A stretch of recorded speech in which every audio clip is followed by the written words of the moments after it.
Hello students, a very warm welcome to JEE English by Unacademy, India's leading and largest JEE test preparation platform, and today you are on the mega quiz or the quiz challenge for vectors. And let me tell you something very interesting. Today we'll get started with the quiz. Before that, we'll take up a small problem around electrostatics, which we'll be solving using vectors to just show you how vectors makes our life easy. And we can better understand the concepts. But before that, don't limit your challenges but challenge your limits. So yes guys, so get started with the quiz. Do log on to the quiz. If you already know how to download quiz, etc, I mean, like how to get onto the quiz, how to download Unacademy learning app, all you need to do is type in this code 762658. That's all you need to do. Quickly get onto the quiz. And for students who don't know how to get onto the quiz, I'll brief you through the process. It's not a very complex process. It's a very easy one. All you need to do is type in Unacademy on your Google Play Store, on the App Store, and the first search result of course is going to be Unacademy learning app, and post that you'll click onto the link and you'll click on the install button. That's all you need to do. Yes, and then you log in, and then you'll click on the left hand top corner extension bar, and then you'll choose plus as the option. Okay, and guys, it's not necessary that you have a plus. It's just you need to click onto that option, and once you click onto the option, you will notice a bunch of things. But have a look at the bottom of the screen. There you'll notice 5 icons. Among them, choose the middle icons, which is going to be the test, where the pointer is showing you. And once you choose that test, you will see a screen like this, and click on the join quiz button. That's all you need to do, and post that you will enter the code. It's going to be 762658. Right? Very simple. 762658. And students who know it, here is the quiz code for you, 762658. Quickly get on to the quiz, guys. It's going to be a very interesting quiz on vectors. We'll wait for 5 minutes, and let's do a thing. For students who know how to do this, you can get on to the quiz, and if you're just if you just started watching, just to rewind it a little back to get the quiz code.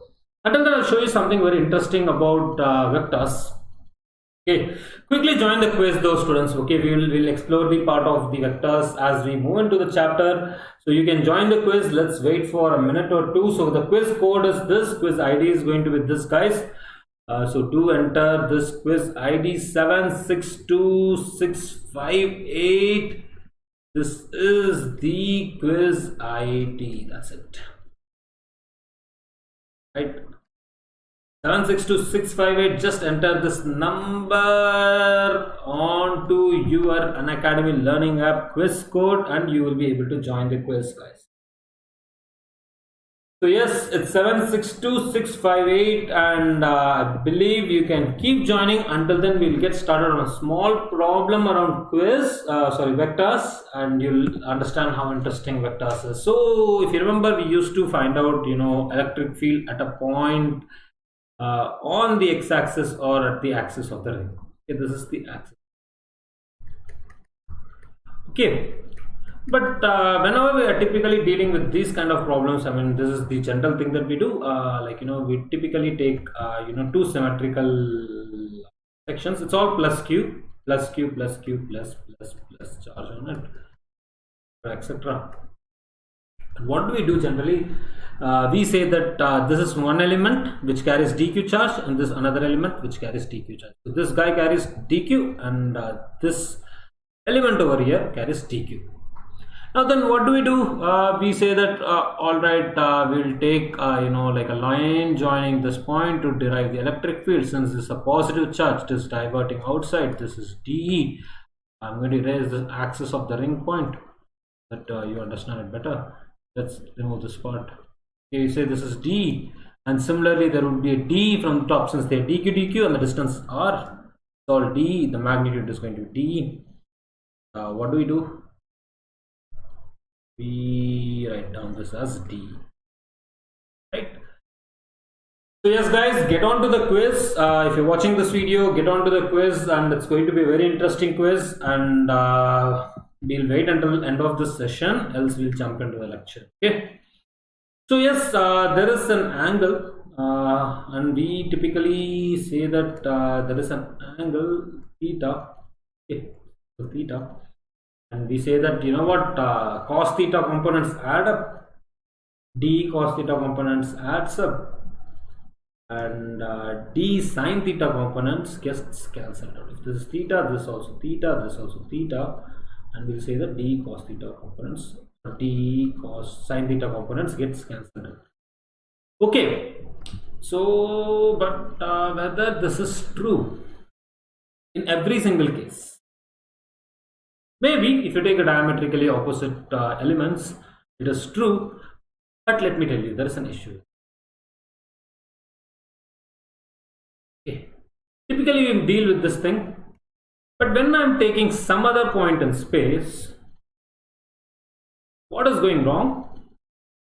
So I'm taking, let's say, this point in space and this point in space, and now this guy gives a vector like this, and I think we described this thing even in the earlier lecture. Okay, if you take a vector like this, let me. Okay, if you take a vector like this, it is actually in all the three spaces, guys. Like, you know, in all the three, along with all the three lines in a 3D space. Okay, notice it carefully. It is in 3D. It is as if it is protruding, you know, towards outside in this point. One, there is an x component. Okay. There is also a z component. If this is the z axis, if this is x, and if I'm saying this is z and this is y, there is a z component as well. There is an x component. There is a dx. There is a dz. There is also dy. There is also dy. Right? Now the point is, can you always, if this is theta, if this angle is theta, can you always say d sin theta gets cancelled out?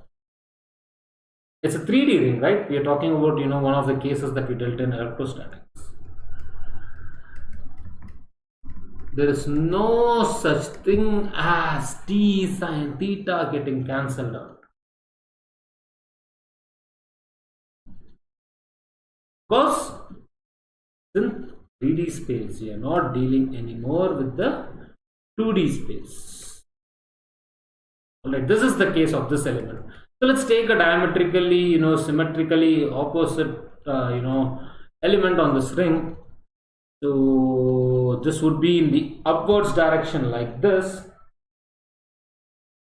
Let's take the blue color for the original DE. Better, I guess. Let's take, this is DE. Okay, typically you'll notice, you know what, in many of the forums and many of the books or in many of the sessions, that these two components are being taken and it is getting cancelled out. And I mean, this is until now, you know, many of the times this is how we are dealing with things, you know, a generalized method, but this method has some flaws attached to it. Even though the result is correct, I'm not denying the result is wrong. The result is absolutely correct, but now just extrapolate this. You'll understand the vector direction. Now, again, this is, I think this is more clear to many of you. So again, this is also in DE, Z, I mean, it is also in XYZ space or 3D space. There are three components. One is going to be negative dz, okay, magnitude dz, and one is going to be positive dy along this direction, and there will be an x component. So typically when we state sine theta, that is not correct. Why did we used to get the correct answer? It's because of vectors. Because we are generally taking direction cosine. Until now, whatever we have been doing with cos theta was direction cosines. if you remember the concept of direction cosines, we have been getting the answer. I hope you understood the point, what I'm trying to state. You must have observed, in many of your books, etc., that what d cos theta is taken up, and it's typically told, okay, only d cos theta component exists, and you'll do something like x by r cube, etc., etc., and there you go. You write down the value of cos theta, and what happened to sine theta? It's cancelled out. But there is no such thing as sine theta. It's all in 3D space. It's all cos theta with x-axis. It's all cos theta with y-axis. All cos theta with z-axis. But let me tell you something. If you take diametrically opposite, components, this would be cancelled out. dz would be ultimately be cancelled out. They're in opposite direction. Since this r is same, it all would be cancelled out. If you use vectors, it's very easy to understand. This dy would be cancelled out. Where's the dy? This one was the dy. Sorry, this one was dz. I hope you understood that point. This is dey. Okay, so dey would be cancelled out, and de rest would be cancelled out only along the x-axis would exist. But saying that cos theta is the reason we are getting it, it's true, but not because there is a cancellation of sine theta, but rather there is a cancellation of other vectors and other directions due to the diametrically opposite components. So now in this case, we used to get the right answer because it is of direction cosines. Direction cosines can sometimes be complicated. So how do we want to do this question? Okay, and how do we want to understand? I don't want to deal with direction cosines. I don't want to do the entire thing. But actually, there is no difference between direction cosines and unit vectors, etc. And I hope you understand that point. But how do we deal with this in this kind of case? Okay, let me do a thing. Let's erase everything and come back to the concept of just plain vectors. Okay, just plain vectors. Hi, Livin, guys, get on to the quiz. Quickly get on to the quiz. Here is your quiz code 762658. It's going to be a quiz on vectors. Don't miss it out. It's going to be an interesting quiz. We'll quickly get started. It's going to be only 20 questions. I'll explain you how to do this, and until then I'll explain you how to do this using vectors. Hi, Livin. Hi. So take again, one component over here and other component over here. Let's not, complicate the entire thing. What we'll do is we'll define all the, coordinates. The coordinates of all these points. Okay, this is at x is equal to 0. This is what x is equal to 0. Okay, if this is x is equal to x. Now let's draw 3 axes as we used to do. This is y, this is x, this is z. All positive x, y, z is drawn, reverse is negative. Okay. Now what I'm saying is this is all positive charge. If you find out r cap, it's good enough. If you find the unit vector from here to there, it would be good enough, right? We will get started with the quiz after this concept, but anyway, guys, quickly join the quiz. Livin, you can join the quiz. We'll begin the quiz. So I'm going to just actually show you how easy it is to solve problems using vectors. So if I'm going to use this concept and vectors concept and solve the same ring based problem, it's going to be very fast, trust me.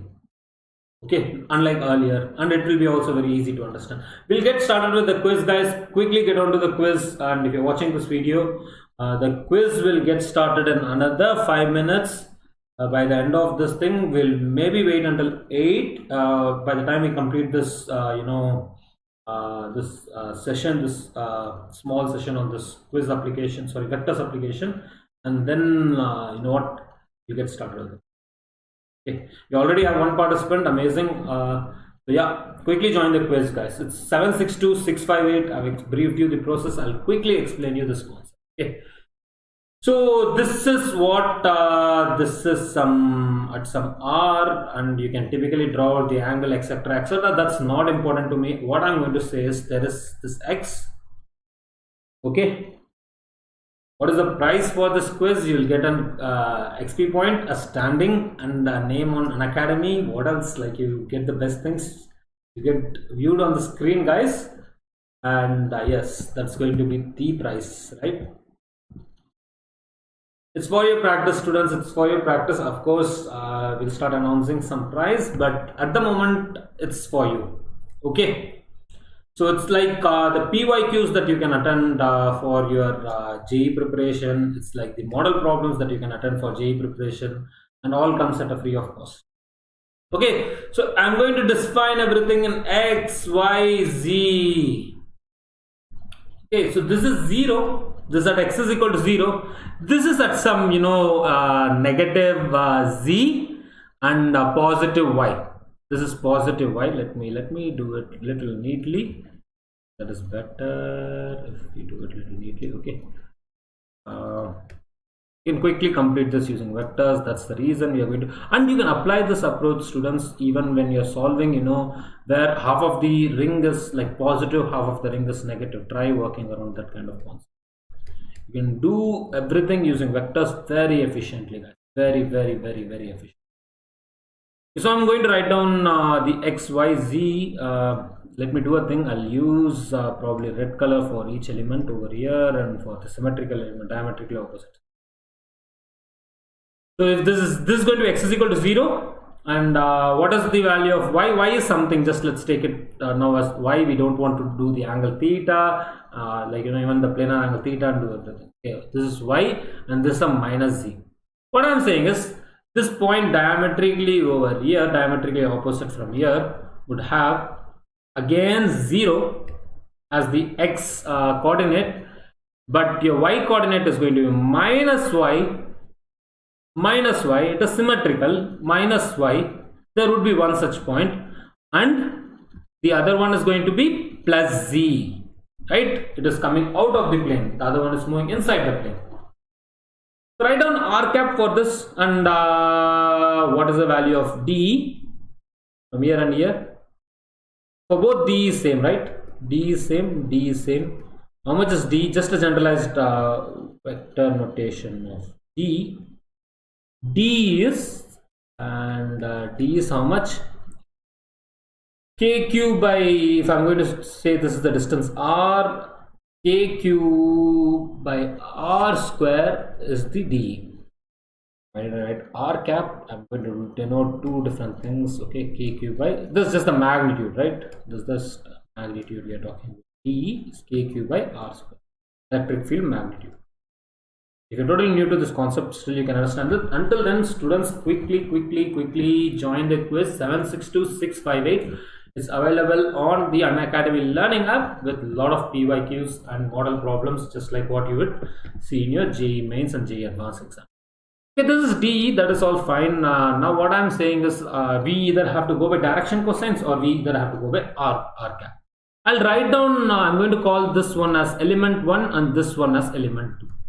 And for element 1, I'm going to write down R cap, R1 cap, right? R1 cap, which is directed from here. So final position minus initial position. Final position is what? What is the coordinates of this point over here? This point as a coordinates of x0, 0. It's lying on the x-axis along the axis of the ring. On the axis of the ring rather.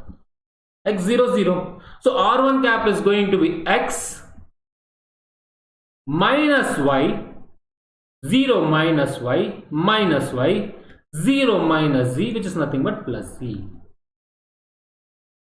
R2 cap is going to be x, again x minus 0, x, 0 minus Y plus Y, 0 plus 0 minus Z, minus Z. This is R2. Okay, this is R2 cap. This is what R1 cap. Initially it looks a little different because this is a new method you are not totally used to, but this is the easiest method. Okay, this is the value of R1 cap, that is the value of R2 cap. Now let's write down the DE1 and DE2. Okay, DE1, I'm going to say this is not DE, but rather I'm going to do it with the vector notation DE1, and this is DE2. You'll notice a very, very interesting thing. These are like symmetrical points, right? X, Y, Z are matched. Okay, you'll notice a very, very interesting thing. Okay, DE1, I hope you understood that point. This guy is making a field dE1 and this guy over here is creating a field dE2 at this point. What is the value of dE1? How do you write it? K cube by r square, where r for everyone is the same, which is nothing but under root r square plus x square. So forget that point. Let's come to the point where we need to write down r cap. What is r cap? R cap is nothing but x1 plus xi cap plus yj cap plus, just a moment. All right, I think this is not r cap, this is vector r, right? This is not r cap, just vector. This is not cap, this is r. Just correct this point. This is r1. All right, just correcting, that is not unit vectors, right? These are like position vectors. Position vectors. All right, now let's come to the point. Now if I have to define r cap, how do I define r cap? Just a moment. I have to define r cap. How would I define r cap? R cap is going to be r bar divided by mod of r bar. What is r bar in this case? R bar is nothing but x of I cap. Let me just carry r1, right? In this case r1. In this case r1. Everything is, this is fine. This is r. Just let's keep it as this. This entire thing anyway comes in under the mod. And it's not kq square, it's just k square, kq, okay? kq, okay? That is wrong here. And so if I'm going to talk about r1, it was x I cap minus yj cap minus yj cap plus z k cap, right? Positive z,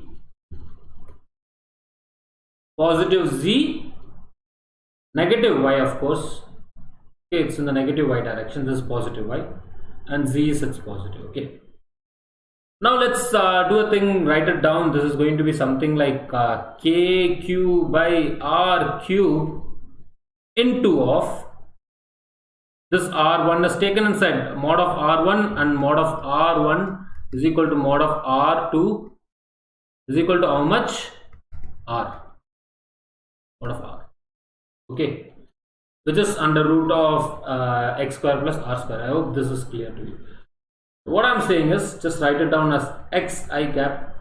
Why are we choosing this method? This method even is easier, even if you're dealing with let's say,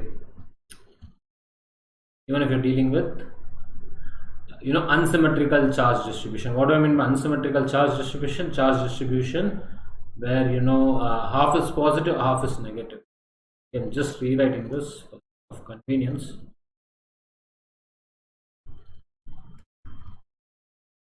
Alright, let's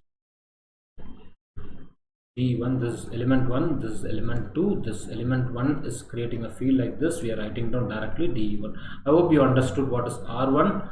R1 is equal to X I cap plus, not plus but rather minus Y J cap plus Z K cap, right? Positive Z, if this is X, Y and Z.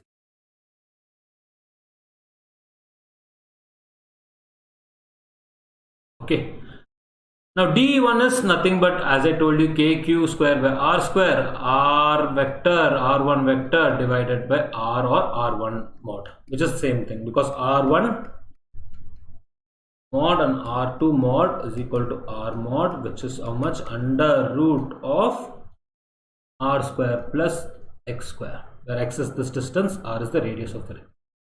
Alright, just right now keep this over here. This is all under mod, except for the q charge. Rest is all in the mod. So you keep it like this and write it down as x I cap minus y j cap plus z k cap. This is for element 1. Right? Let's do a thing. Let's write it down for element 2. For element 2, this is KQR square into R2 cap, which is nothing but R2 bar divided by R2, which gives you what? KQ square by R cube into xi cap plus y j cap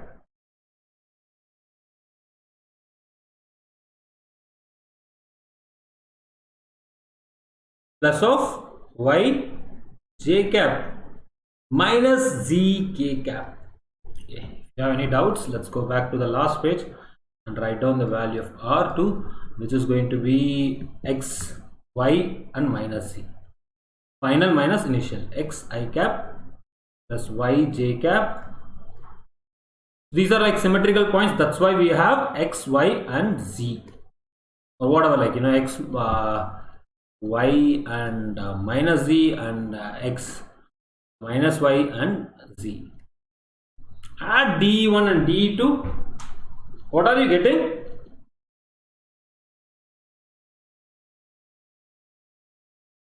Vectorial addition, right? You can do this. Let's do a thing. Let's write it down with a different.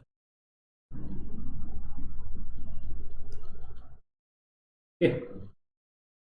If we add DE1 with DE2, it's actually, what have we done is, hi Suraj, hi. So what have we done is direction cosine projection. That's why we got the correct answer. Okay, into 2xi cap. There would be, you know, symmetrical points for each element over here. Every element would have a diametrically opposite point. There would be a direction cosine projection. But this is for 2, right? 2 element.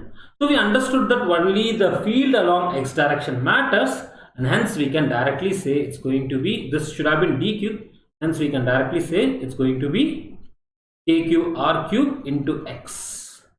Okay, this 2 is because it's all dq, guys. Okay, dq and 2 fields added. 2 fields added. It's all q is nothing but elemental charge. This is like, you know, let's not do this. Let's say that, you know what, integration of q gives you capital Q, small q. Okay, it's all like the small elements have q. Okay, this small element over here also has. I believe this is a very interesting, you know, application of vectors, which could have been very easy if we had used vectors in the first place, right?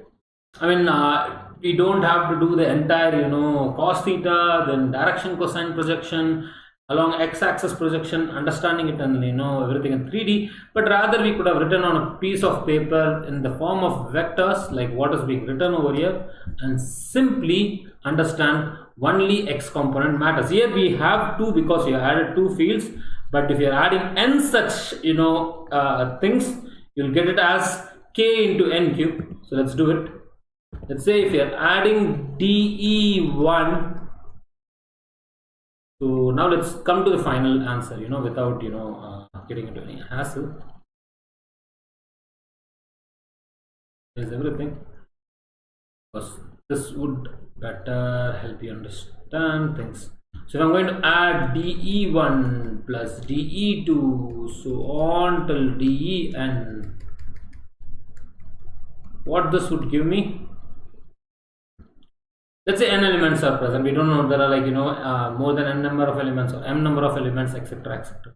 We're just taking for each element. For 2 elements we got it as 2 into x. For n elements we would get it as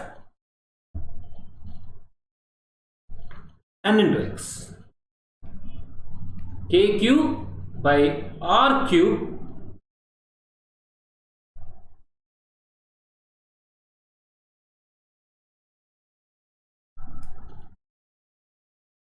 k cube divided by r cube into n into x.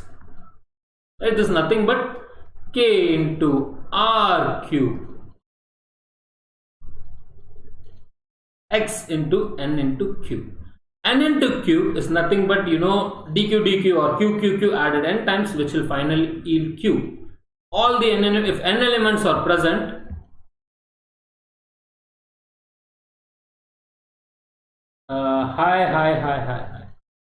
if n elements are present,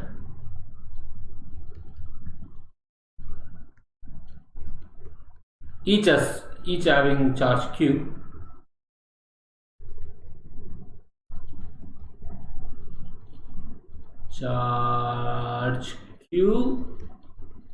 then it implies that n into q is equal to capital Q, right? The total charge, or q total, something like that. Yeah, hi. Yeah, I speak Tamil. Yeah, Tamil. Yeah. So simple, guys. Simple, really simple. This could have been the easiest way and easiest thing to understand without any misconceptions. Vectors helps you in many ways. So quickly join the vectors quiz, and the code is 762658. We'll wait for another 5 minutes or 6 minutes, and we'll see, if we don't have enough participants, we'll terminate this quiz. But let me tell you, understanding vectors and giving quiz on vectors is going to be very useful for you. So yes, students, quickly get onto this quiz, quickly share this video, quickly ask your friends to come on board, because this is going to be a very, very interesting, challenge on quiz, or a quiz challenge on challenge quiz on vectors. It's going to be super interesting, trust me. And we have the best problems for your understanding, for your learning, for your exam preparation, etc. on this one platform. So quickly guys, log on to your Unacademy learning app, and you know what to do. If you don't have one, you have to download it from Google Play Store and App Store. If you have one, click on to that left hand top corner extension bar, choose that plus, choose that middle icon on the bottom. After choosing the plus, then you choose that middle icon on the bottom, which is going to be test, and then you click on the button, join quiz, and then you'll enter this quiz ID, which is going to be 762658. all right, we'll wait until another 3 to 4 minutes. But yes, you saw how interesting that vectors based problem was. It's an electrostatics problem, generally deemed to be one that takes a lot of time to understand. That's because we have been dealing with, until now, the wrong method of understanding. It's all in 3D space, guys. But ultimately, every x, y, z component for diametrically opposite symmetrical components gets cancelled out. That's true. But if we had done using vectors, we understood the direction very quickly. We understood even the concept very quickly. And why did we get the correct answer even though we were dealing with sine theta? The reason is it is because we have been dealing with direction cosine, because the angle is going to be theta always with x. Okay. Yes, unknown. Yeah. Okay. All right, guys. All right. Quickly get on to the quiz. This is going to be an interesting quiz challenge on vectors. We have very interesting problems for you, and I believe you'll be able to do really well. So quickly join the quiz, if at all.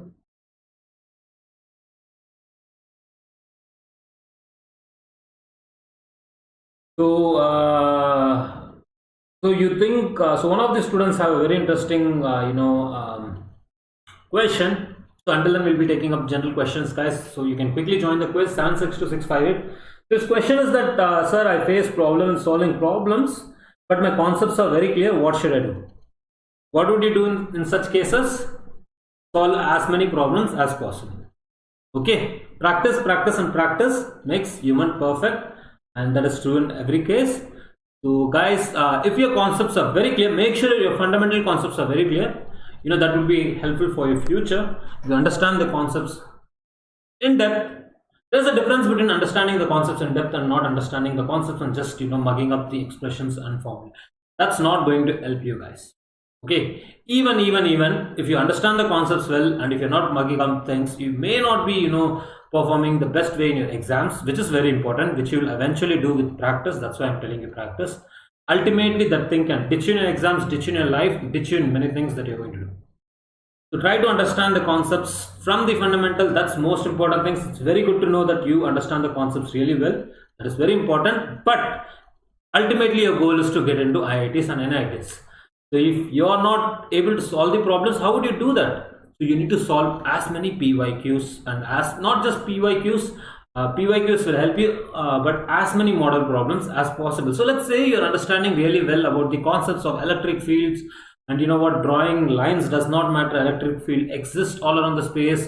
We are just drawing those lines to represent the field strength, etc. Very good. And then you understand, field flows from positive charge to negative charge. That itself will help you solve many IIT JEE problems. But what about the rest of the problems? That is only few part of it. Rest, it's about solving as many problems as possible.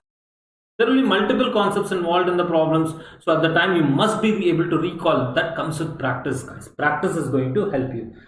Hi Osharishi, quickly get on to this quiz. Osharishi, it's about vectors. So yes, I believe you got the answer for your query. So solve as many model problems as possible, not just the same problems again and again. Maybe if you are thinking your math is going wrong, solve the same problem, maybe 2 or 3 kind of the same problems. But solve as many model problems as possible and you'll be able to do it. Okay, and try to take up those kind of challenge problems which involves multiple concepts. For an example, today we had a very interesting problem on in our optics course, which is on the Plus platform, around relative acceleration of images. There we had 3 concepts. One was, relative acceleration of images. Acceleration of images when your mirror is moving or your object is moving. And the other concept was around NLM, and the other concept was around relative acceleration or relative motion. So when you solve these kind of problems, right, you slowly get accustomed. Still, number is a game, guys. Number game will only come into your hands or become only handy to you as you practice. And timing also matters. Do remember, timing also matters a lot. If you're not keeping up the timing, guys, trust me, it's not going to help you in your exam. It is very important that you solve problems in a timely manner and take up as many quizzes and test series as possible. That's true. That is totally true. Practicing problems are different things leisurely, after your classes, especially if you are, a 12th class student and a 2021 aspirant, you are at a lot of leisure. And if you are a 2022 aspirant in 11th class, you are at a lot of leisure. During those times, those are the best times to catch up with,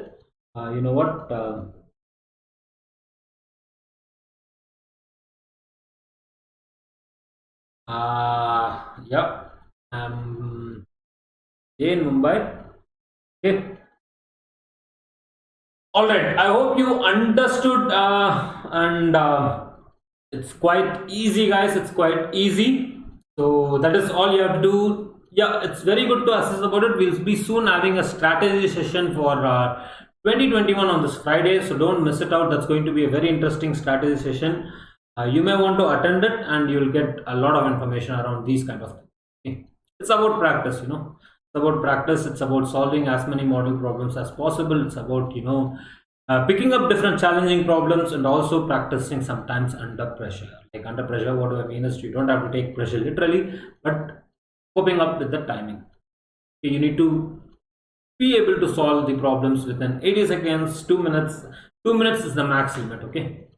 But that comes with time, does not come on the day one. On the day one, nothing happens. And I believe, guys, we are at 8:14. Quickly get on to the quiz. We will be starting the quiz in a minute as soon as the time ticks 8:15.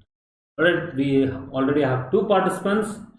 Yeah, rest of you can get on to the quiz. It's going to be an interesting quiz around vectors. Vectors are easy, guys. Okay, vectors are interesting. Vectors has a lot of applications. So yes, obviously you want to learn about it.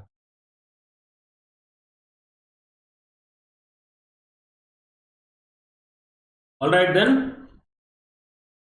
sure thing, let's get started with the quiz. Only 20 questions, 80 seconds per question, and it's vectors. So there we go. Question number 1 is on the screen. Alright guys, a very interesting question though. So you have 6 vectors A, B, C, D and EF and have the magnitudes and direction indicated as it is. So we are talking about a typical problem of vectors, a very fundamental concept of vectors, where the magnitude is indicated by the length of the arrow, etc. Okay, I hope you understood that concept, because if you have been working a lot of time on vectors using vector notations, etc., you might have forgot the concept that the length of the arrow indicates the magnitude. Okay, now the question is, which of the following can be true? Whether B plus C can be F, and that's all, D plus C can be F, or D plus E can be F, or B plus E can be F. Which can form F is the question, and F is lying in which direction? In this direction, right? This is represented twice just for your better understanding. So quickly pick up the problem. So it's quite easy, guys.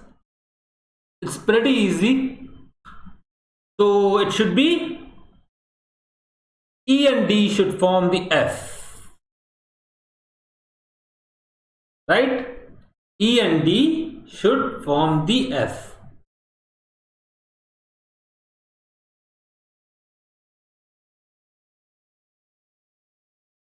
All right, let's get on to the next question then. So now we have something like omega, and it's varying, a time varying function, and then for which value of the omega they are orthogonal to each other. What do I mean by orthogonal to each other? They will be only orthogonal to each other if they are, if the dot product of A dot B is equal to 0, right? A dot B should be 0. So quickly think about it, in which of the cases A dot B would become 0. One is, method of substitution can quickly help you get the answer. So it's basically what you have to do. A dot B means cos omega t into cos omega t by 2 plus of sin omega t plus sin omega t by 2. So in this case, think about it guys. I believe the answer is quite easy.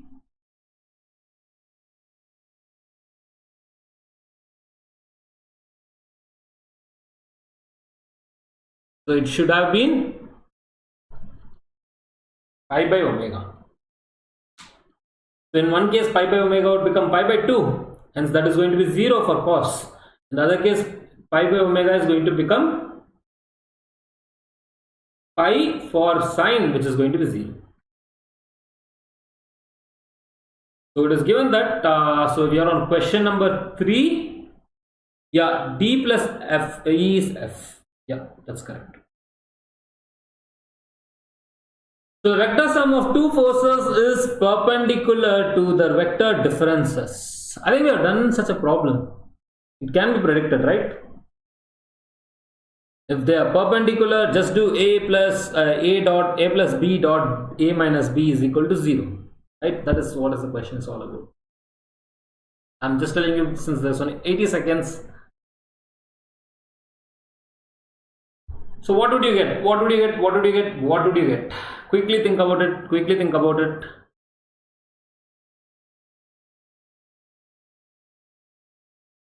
Are the forces equal to each other and equal to each other in magnitude, etc.? So what would happen if you're doing A plus B dot of A minus of B? Just think about it very carefully. A dot A would give you A mod whole square. B dot B would give you B mod whole square, and there would be an minus A dot B. Other would be an plus A dot B. Right? Yeah. You will get something like A square plus B square is equal to 0. So now again we have a very interesting question, and this says that You have to add three vectors A, B, and C, each having a magnitude 20 units. So typically adding I cap and J cap is what you have to do. I mean, like something added to I cap, something added to J cap is what you need to do. So then what would you get?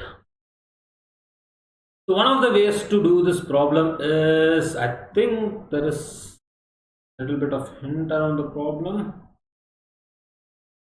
So 135 degrees is 90 plus of 45, and I think this is 360 minus 45. I think that there is a good amount of hint in this, right? So think about this problem. One is 90 plus, so 20, so magnitude is same, forget it. There is a vector B which is of the same magnitude of vector C, which is at 135 degrees. 90 plus 45. Other one is at 360 minus 45. Won't they be cancelling out each other? Only vector A is applicable. So you need to find out the magnitude of A. So the answer should be as simple as, I think, 20 units. Right, just the magnitude of A, guys, that's it.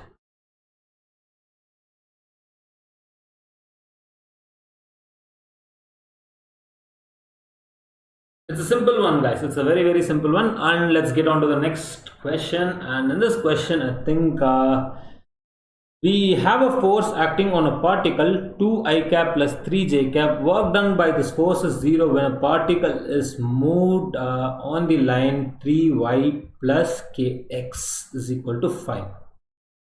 Then what should be the value of k?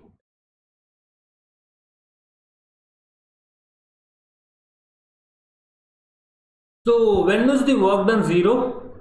F dot d is equal to 0. Right? One way to do this is typically take 2 points. 1 point by saying, x is equal to 0, another point is equal to y is equal to 0. That is the easiest way to do this problem, isn't it? The other way is writing down the slope, writing down in terms of k and in terms of slope, all this position vector when you're translating from one point to other point. Let's say, y is equal to 0, then we have a point x is equal to 5 by k. And if you do x is equal to 0, we'll have a point y is equal to 5 by 3. Just subtract them and take a dot and find out what is the value of k. Right? Good, really good.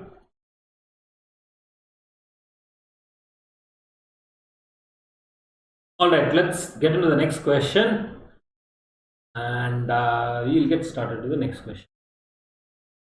Good, guys, but if you're even watching, please solve it. And yeah, two forces act upon a body, and okay, 3 and 4. Okay, this is a conceptual question, guys. So there are two forces, 3 dynes and 4 dynes acting upon a body. The resultant force on the body can only be more than 3 dynes or more than 4 dynes, between 3 and 4 dynes, or between 1 and 7 dynes, which is true. What can be the maximum value when both are in the same direction? What can be the minimum value when they are anti-parallel to each other? So the answer should be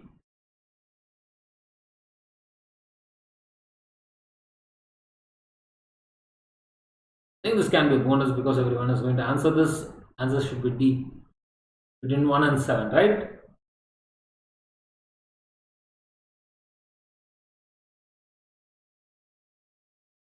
In fact, this could have been minus 1%.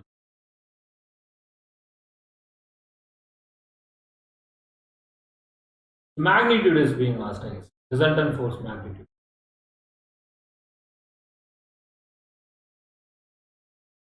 It need not be more than 3 dynes, or it need not be more than 4 dynes. The answer will be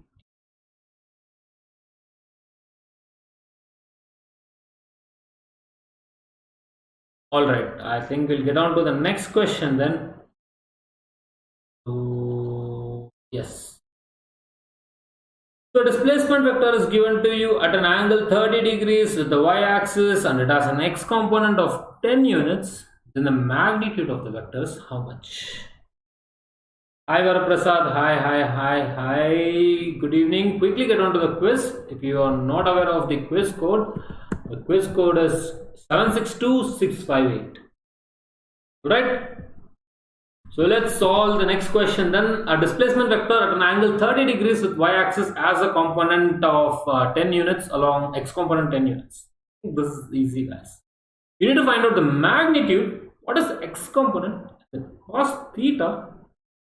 What should be the magnitude? And obviously you can eliminate one of the options in this. That's going to be A, because option A is not relevant. It cannot be less than 10. It's going to be at least more than 10, and it's of course not 10. It's at 30 degrees. Can it be C or D? It's going to be D, because 10 of cos 30, sorry, x of cos 30 is equal to 10, where x should be 20. That is 1 by 2.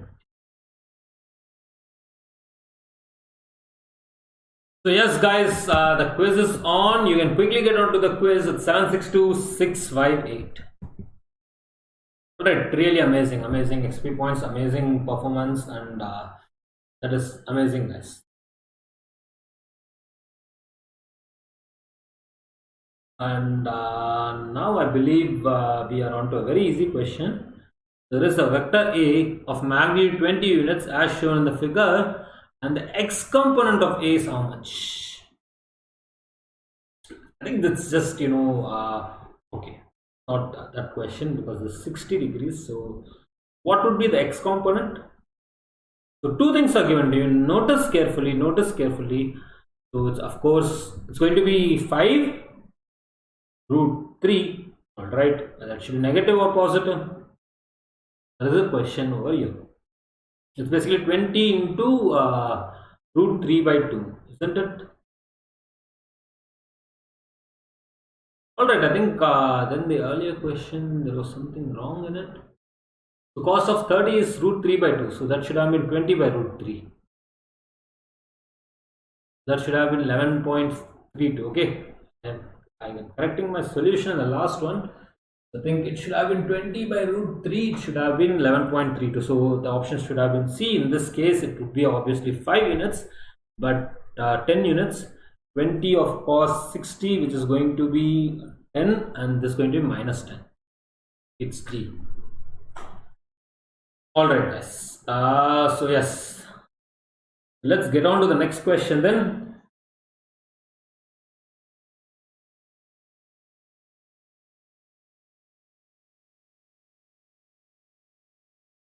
So if a unit vector is represented by something like this, what is the value of C? It looks, a little different, but what you can do in such cases is just multiply this with 10 and solve the problem. Okay. Instead of taking once, if at all doing 0.5 whole square is complicated and 0.8 whole square is complicated, because it's given in the form of some x I cap plus y j cap plus c k cap, where x and y is in decimal points. Then what you do is simply multiply with 10, and even on the other side you will be multiplying with it with 10, so you'll get it as 100 on the other side. On the left hand side you will be getting a 25 and a 64. Take it on the other side. If you take 25 and 64 on the other side, it would be 25 plus 64, 9, and 89, 11. So there should be something like 11. So I believe it's under root of 0.11.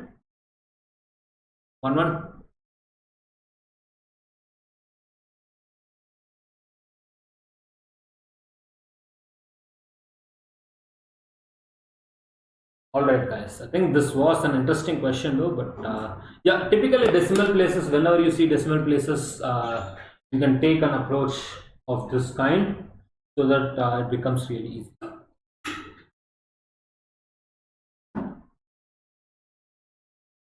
Alright, guys, and we are halfway the quiz. What is the numerical value of this vector? Quite simple. It should be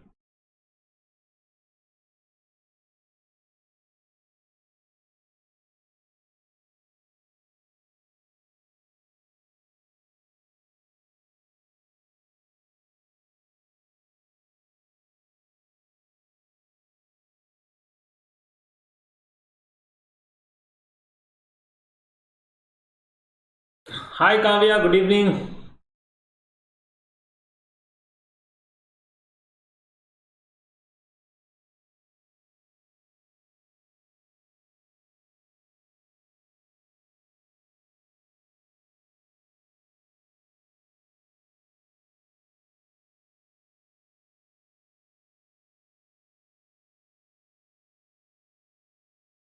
What should be the answer, students? It's a simple one. 3 square plus 4 square plus 5 square under root of 3 square plus 4 square plus 5 square. It is going to be B5 root 2.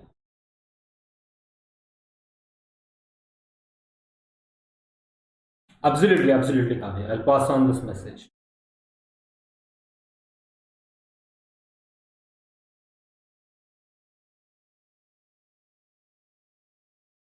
Alright. A vector is not changed if it is displaced parallel to itself, or if it is rotated through an arbitrary angle, or it is cross multiplied by a unit vector and it is multiplied by an arbitrary scalar.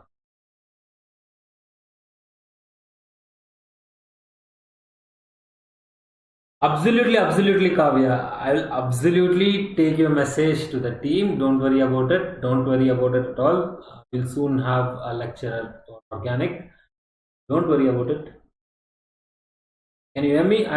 You will get my reply. Don't worry.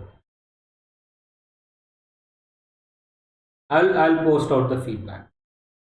Okay. So one thing is, vectors, if you multiply it with a scalar, not a unit scalar or like, one, it's going to modify. And the other thing is, if you rotate it, vector is altogether a different thing. If it is cross multiplied by a unit vector where there is no definite unit vector, it is going to change. It's going to be perpendicular, right? If it's a unit vector within that plane, it's going to be perpendicular. So it should be A. Very good. Awesome. Amazing, guys.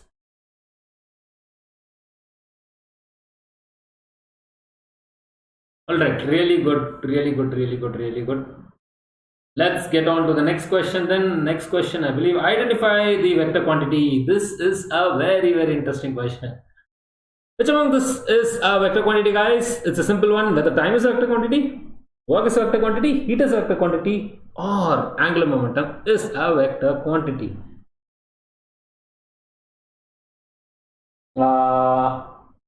Chords, I'm not sure.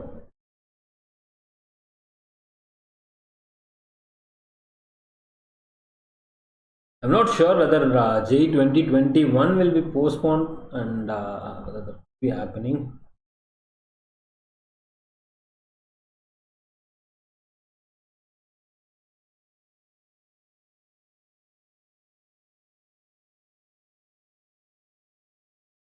What should be the answer, students? I think now the quiz is becoming really, really easy. The vector quantity should be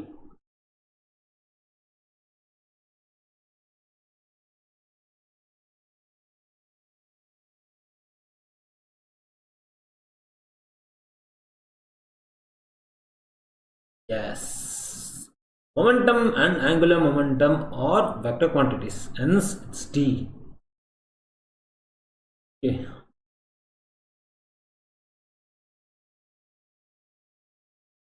Alright, then we are on to the next question. So it's going to be identify the scalar quantity. Is displacement a scalar quantity? Is acceleration a scalar quantity? Is force a scalar quantity? Or whether force is a scalar quantity?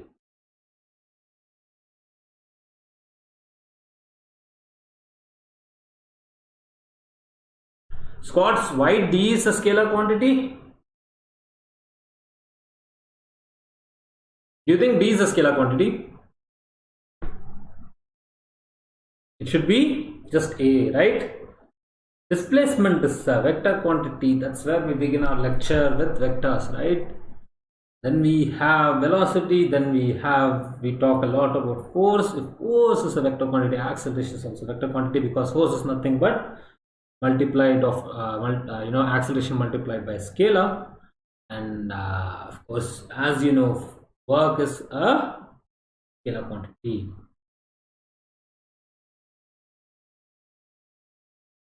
Alright, because work is dot product of two vectors, which is force and displacement, hence its dot product always yields scalar quantity. It's also known as scalar product, right?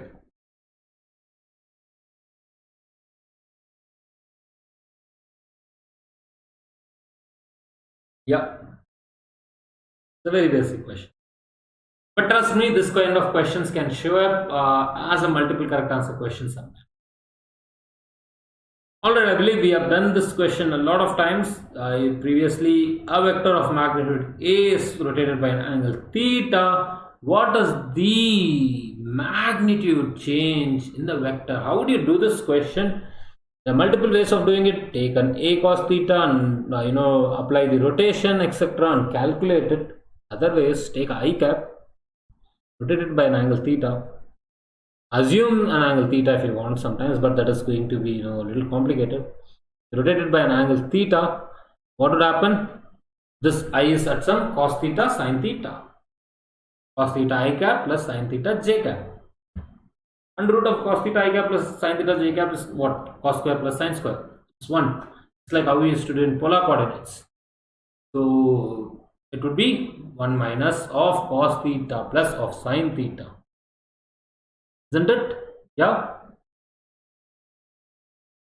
So again you have to take an under root. It will be 1 square plus of cos theta square plus of, you'll have a sin theta square plus of minus of 2 cos theta. 1 minus of 2 cos theta, how much? It should be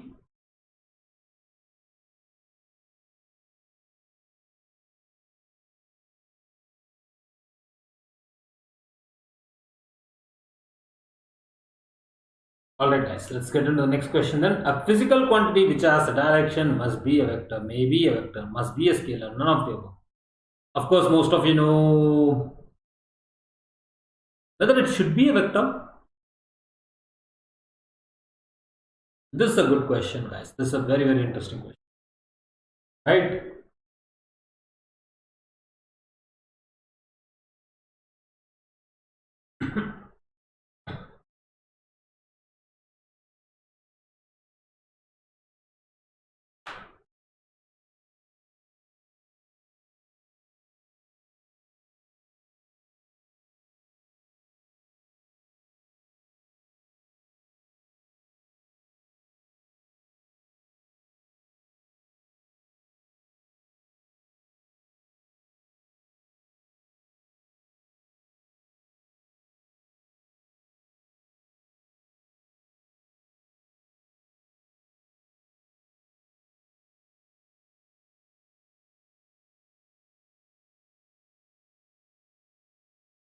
It may be a vector, right? Or it must be a vector. May be a vector. Tensor quantities also have directions. Time also is said to have a direction.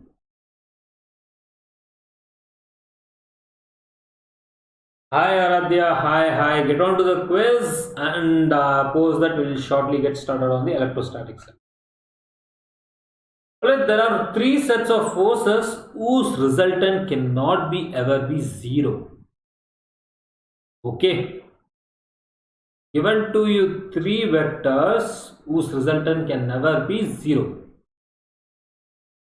Alright, how is that possible? The magnitude is given to you. So one way of thinking about it is addition of 2 vectors. So let's say you have 3 vectors and you have to make it 0. So sum of some 2 vectors should be in anti-parallel direction to that of the third vector.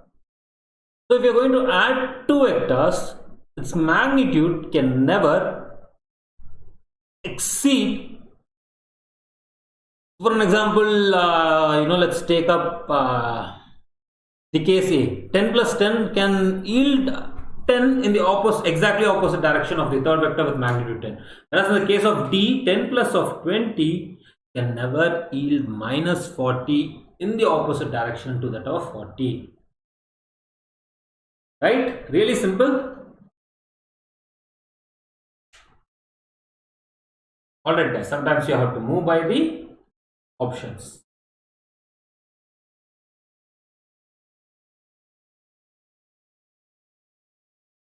I believe this is the coordinates of a moving particle at any time t are given as alpha t cube and y is equal to beta t cube. The speed of the particle at time t is given by. So there is given a coordinates of a moving particle at any time t, which is going to be alpha is going to be this and beta is going to be, x is going to be alpha t cube and y is going to be beta t cube. What is the speed in this case? How would you find out? Are you going to differentiate those coordinates?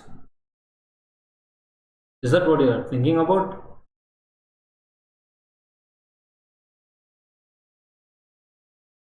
What should be the answer? To differentiate it, it's going to be 3 alpha t square and y is going to be 3 beta t square. And that is I cap and that is j cap. dy by dt, dx by dt and dy by dt. Obviously 3 and t square will be coming out. And what would you have? So obviously among those options there is no other option other than that. So it should have been B.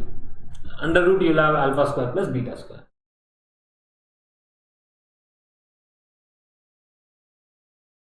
Right? Simple. Let's move on to the next question then. A particle starts from origin at time t is equal to 0. Last two questions, students, with a velocity 5 meters per second, 5 I meters per second. Okay, the difference between 5 meters per second and 5 I meters per second. A particle starts from origin at time t is equal to 0 with a velocity 5 I meters per second and moves in the xy plane under the action of a force which produces a constant acceleration of some 3I plus 2 j. I believe that is a j, guys. Please do correct it and write it down as j. Okay. So the y coordinate of the particle at the instant when x coordinate is 84 meters. How would you do it? You would apply probably Newton's equation of motion in x direction to find out what is the time t. Right? That's how you do, right? So it is going to be v is equal to u plus at, and in this case, s is equal to ut plus half at square, or v square is equal to u square plus 2as would be more convenient, I guess. And it starts at 0 and then you'll find out the value of I think s is equal to ut plus half at square. You would have to solve the quadratic, guys. Sorry to say that, yeah, little less time for that. Then you'll get the value of t, then you substitute the y and you'll get the answer. Alright, you have mod of a and mod of b given to you, and mod of a is 7, mod of b is 11 and mod of a plus b is given to you. Then what is mod of a minus b? It's easy, guys.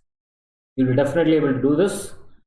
So I don't think you need, you'll be able to find out the value of theta. So one good way of doing these kind of problems is, what is the best way to do this problem? Assume a minus b is equal to x. Okay, mod of a minus b is equal to x. If I add up mod of a plus b and mod of a minus b whole square, it's going to be a square plus of b square minus of nothing. Okay, so it would be basically on the other side you would have 10 root 3 whole square plus x square, which is nothing but 300. And on the left side what would you have? So minus 2ab cos theta and plus 2ab cos theta got cancelled out. So it's going to be 49 plus 121. 49 plus 121 is how much? It's 170. 170, 300 minus 170 is what you have. Am I correct? So it's 121 plus 49 It is 170 minus of, yeah, I hope you got the method. You don't want to do, find out the value of theta and do it all the way.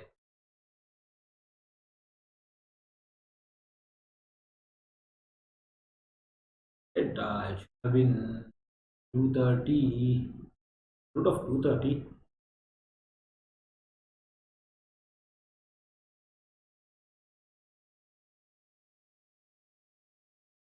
All right, let's get into the next question, which is the last question. Maybe you can use that method to solve it the fastest way. Okay. So A, B, C are 3. So there would be a 2 also, right?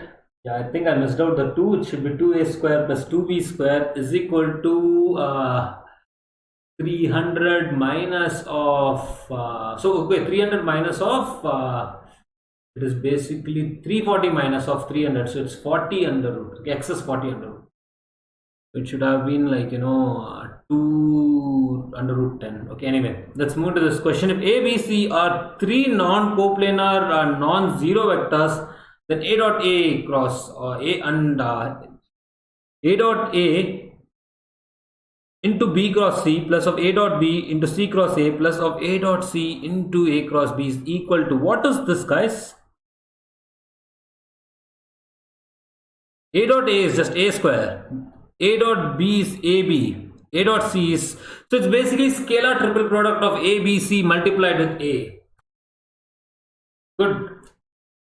So amazing and really great XP points like 390, 118. Really good for the kind of time that we had. But this is the kind of time that you need to practice this quiz. And let's get into the topic of the day, which is going to be around Gauss law. We are going to get into electrostatics, which is very important. So anyway, students, do complete the first part of the lecture, which is going to be around the application of vectors, and try to solve the questions on the quiz, even if you're watching the quiz. And as we saw how vectors can make our life really easy if you understood the concept. I mean, this entire thing was not necessary. Integration of dq would directly give us q, so this could have been even simpler. Anyway, but we understood the basic concepts, and we are going to get into Gauss law because we want to probably solve problems around the complicated part of the electric field, which is not actually complicated because Gauss law is there to make our life easy, and trust me, even it's easier than what we have been dealing with earlier. So that is the awesome thing about Gauss law. And that being said, students who don't know me, I'm Murlidharan. I completed my MS in electrical engineering from one of the top ranking American university. I was an IITian who completed BTech from IIT Guwahati. I have 4+ years of experience preparing students for IIT JEE and other competitive exams, and I have filed 25 patent applications in India and abroad. An amazing performance on the quiz side, guys. Really good. Let's get into this interesting lecture then. And that being said, if you are not yet on our Telegram channel, do quickly get onto our Telegram channel by downloading Telegram from Google Play Store and App Store. And guys, that being said, this link is available in the description box below. Once you download Telegram app, you can click onto this link. If you already have the Telegram app, do click onto this link, and this will get onto our Telegram channel. And what you have on this Telegram channel, all up to date, before time updates on whatever is happening on JEE English channel or any lectures that we conduct on Unacademy learning app. And that being said, guys, this Sunday we will be having a special class from 11 a.m. to 2 p.m. On A to Z of capacitors part 3. That means you have already completed 2 parts. If you haven't yet completed the 2 parts, do and go complete them, because you know what, electrostatics and capacitors can go hand in hand, and this is something that you want to do. So we'll be parallelly covering on Unacademy learning app the capacitors chapter and also the electrostatics chapter on our YouTube channel. So make sure you are completing both, so that you are completing a major part of your syllabus. And along with that, if you complete current electricity from YouTube as well, you will have a lot of edge. And that being said, students, we have already completed units, dimensions and measurements on our A to Z session of units, dimensions, measurements, which is one of the most asked topics in IIT JEE, both advanced and mains. And not only that, students, it was all conducted on back-to-back sessions. It's less time taking and it's very easy. And yes, and what are the reasons do you need to attend this session? And yes, it's very interesting as well. And we have completed pretty much everything that you need. And we had an extra session previous to previous Sunday, and you can check it out as well. There we have solved anywhere around 40 to 50 different model problems just on units, dimensions and measurements. If you complete these 5 sessions on units, dimensions and measurements, probably your preparation around units, dimensions and measurements is complete. So make sure you want to complete this chapter so that you can easily crack those easy questions in your exam without any hassle. And that being said, guys, how to attend these free of cost special classes? All of these special classes are free of cost, including the quiz that we had today. So to attend this quiz or to attend this special class, first of all, you want to download Unacademy Learning app from your Google Play Store and App Store, but just by typing in Unacademy on your Google Play Store and App Store, and the first search link result is going to be Unacademy Learning app, which is the most downloaded learning app across India. And then you click on the install button, and then there you go, you will have the best learning app with lot of free of cost features. So do download the Unacademy Learning app, don't forget to do that. And students, that being said, if you are looking for a champions tool for your IIT JEE Mains and JEE Advanced preparation, we have the best learning app and the learning tool for you. So I'm talking about Unacademy subscription, which comes with the best educators across the nation, where you can learn from the best educators, you can get your doubts cleared from the best educators in a structured program. Yes, you get a lot of free lectures on JEE English, and quality free lectures exclusively and completely in English, but you can also have daily interactive classes with the best educators across the nation on Unacademy subscription platform. More importantly, you can get your doubts cleared from them. Not only that, students, you get access to a structured program where you'll be attending daily interactive classes, quizzes and dedicated doubt clearing session on each topics. And trust me guys, we have the best environment over there with best students for your JEE Mains and JEE Advanced preparation. Not only that, we have the best technology which gives you the environment that you'd experience in your exam. So yes, it's the champions tool for your JEE Mains and JEE Advanced preparation. It's the complete package. And how do you get this? You will click on the left hand top corner extension bar. You will choose IIT JEE as your goal, and then you'll choose you'll choose plus, and then you'll choose IIT JEE as your goal. With this, you'll be enrolling in the programs relevant to your JEE Mains and JEE Advanced preparation, and then you'll click on the get subscription. The best thing about this is it's one subscription, unlimited access, guys. And that being said, students, the subscription is also quite reasonable. If you can afford it, this is the best thing that you can have, and it only costs you less than 70 rupees a day with the best educators across the nation and with legends like DC Pandey sir on this platform. And this is the best platform that you can have for your IIT JEE preparation, guys. And let me tell you, if you apply Murlidharan coupon, you'll get to this price point with the best discount. Yes, so what are you waiting for? Quickly get onto it and avail the enrollment. And that being said, guys, we also have awesome payment features for you, which takes away the burden of paying all the fee at once. You can typically choose our pay in parts option to take away the burden or going through the hassle of paying all the fee at once. And there is also no cost EMI, so it's an EMI with no interest. So yes, these are like two attractive payment options for you, which takes away the burden of paying all the fee at once. We also have other typical payment options. And that being said, students, if you are in long term or if you are a dropout, this might be the best program for you, where you have 12 months for your JEE preparation, and on the best platform could be the best thing that you can have for your JEE Mains and JEE Advanced preparation. And the price is also quite reasonable. A 12-month subscription costs you less than 2,900, only 2,888 per month. That being said, how do you get to this price point? By applying Murlidharan coupon, you'll get the best discount on your subscription purchase. And students, not to say, we have 7,000 plus programs for your JEE preparation, and 700 plus live programs that have been just hosted for JEE Mains and JEE Advanced preparation. So enroll soon, get started from the beginning. And that being said, we have just launched the optics basics to advanced courseworks on Unacademy subscription platform. And guys, anyway, you have unlimited access, so enroll soon if you're already on plus, because this is going to be super interesting with a lot of different model problems, 60 extensive and intensive session just on optics. This is a comprehensive course that comes with wave optics and ray optics. So enroll soon, don't forget to do that, and it's the best coursework that you can have on optics, guys. So yes, enroll soon before the car gets started. Yeah. So that being said, practice and practice makes human perfect. Totally true for electrostatics. As we move into electrostatics, you'll understand it's all about practice. It's just practicing different kind of model problems, dealing with the math, dealing with basic fundamental concepts. And that being said, guys, do share this video, do like this video, smash that like button, because it's going to be a super interesting session. So yes, so today we are going to talk about something interesting, and a very interesting topic that is going to be around Gauss law. But before that, let's understand something known as area vector. So we'll get started with area vector, we'll understand flux, and then we will derive the Gauss law equation. For that, get your pen and papers, share the video, like the video, and do not forget to click on that subscribe button and bell notification. And that being said, what is an area vector? So typically, let's say I have a cuboid. In this case, we have a cuboid. We'll start with a cuboid. So we have a cuboid, and where does the area vector lie? Area vector lies perpendicular to the surface area of this cuboid. Okay. So area vector is perpendicular to the surface area of the geometrical structure. But now in this case, what all are the different area vectors? So forget the rest of the three sides. Now let's just talk about these three sides that are visible to us.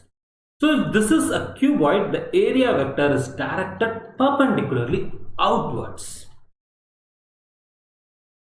Area vector is directed perpendicularly outwards.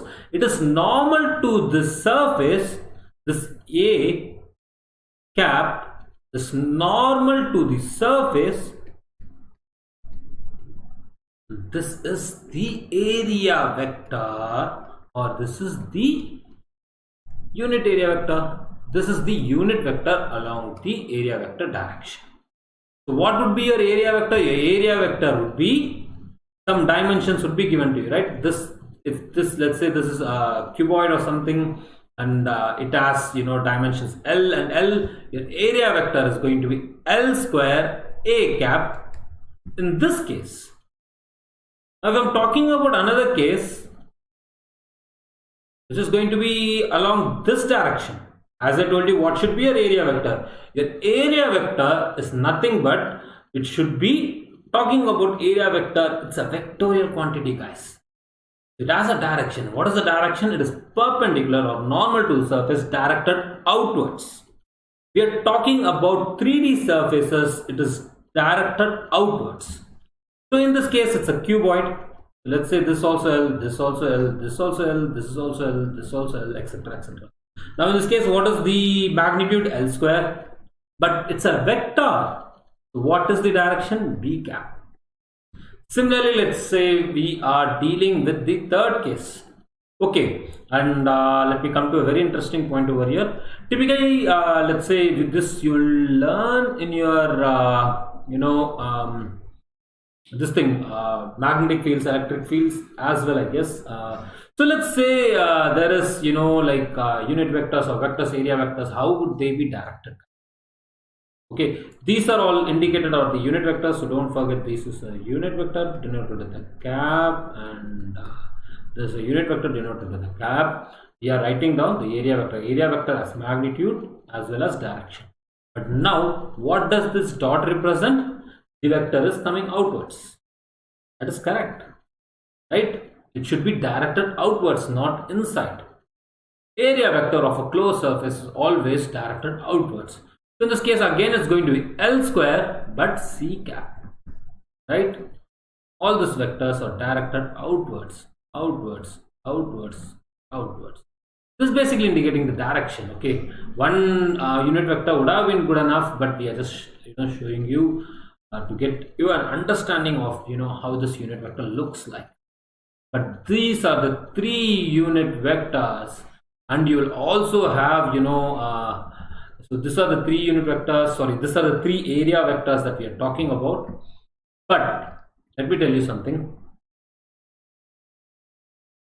we'd also have, if it is a cuboid, we would also have something like L square minus A cap, right? In the opposite direction, L square minus B cap and L square minus C cap, right? Hi Peter, hi Peter Manoj, hi. Okay, that is because there is these other three sides that lie on the other three sides. There would be, like minus A cap for the bottom surface. If this is the top surface, if this is the top surface, there would be typically be a minus A cap for the bottom surface, minus B cap for the other side, and minus C cap for the the side that we can't see. Right? I hope this gives you a gist of area vector, but let's understand it more and more, and let's get into this. So again, let's say we have a cylindrical surface. Now in this case, it's a cylindrical surface, and you see a R cap directed outwards. So why are we having, what is this R cap? R cap generally means, if you're totally new to this concept, I'll tell you what is R cap. R cap is directed in the radial direction from a center. So R cap can be over here. This should be normal to the curved surface. If you draw tangent to the cylindrical surface, right? There is a cylindrical surface. If you draw a tangent plane or tangent, etc. So that if you draw a line perpendicular to the tangent plane, aptly speaking, if you have a tangent plane and if you draw perpendicular to the tangent plane, what would happen? You would get the normal. Directed outwards, it's the unit vector along the area vector R cap. This is unit vector along the area vector. Okay, simple. I hope you understood. So what kind of area I'm talking about? This curved surface is a cylinder.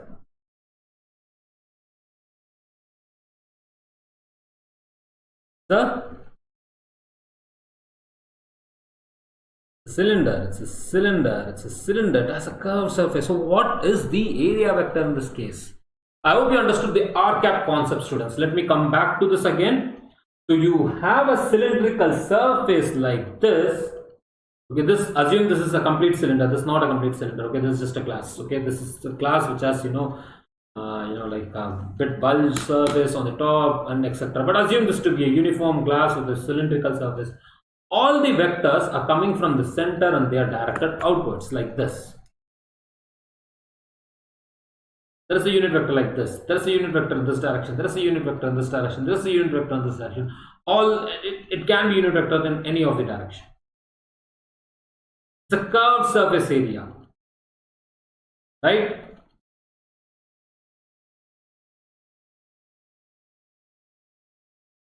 All right. So what would be the area vector in this case? One area vector, if we say this as a radius r, it's going to be 2 pi rl r cap. What about the other one? There can be an area vector or this cylindrical surface which is on the top. What is the area vector in this case? If this of radius r, this area is pi r square and the direction is n cap as given to you, it can be anywhere around the surface, so directed outwards. And there would also be a minus n cap, as you understood. This R cap concept should be really clear. If it's not clear, let's understand from the perspective of a sphere. Okay, if you have a sphere, a perfect ball, everything directed from the center is a unit area vector or a unit vector along area, along surface area. Let's say you have a shell, you have a spherical shell.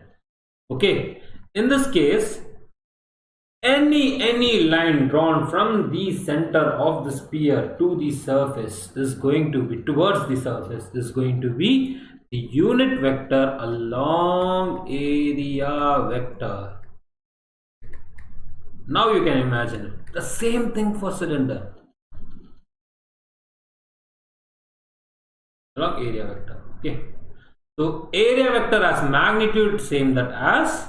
Now it's better to define area vector. Okay, I'm going to talk about area vector now. There is one area vector which is nothing but directed along r cap direction. And what is the magnitude, guys? Magnitude is 4 pi r square. If you say the radius of this sphere is r. Hi Shivani, the quiz is over. So we are on to the lecture.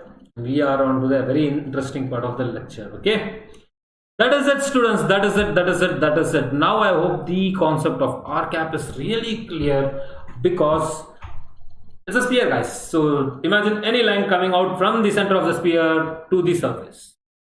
A unit vector along the direction is called generally r cap.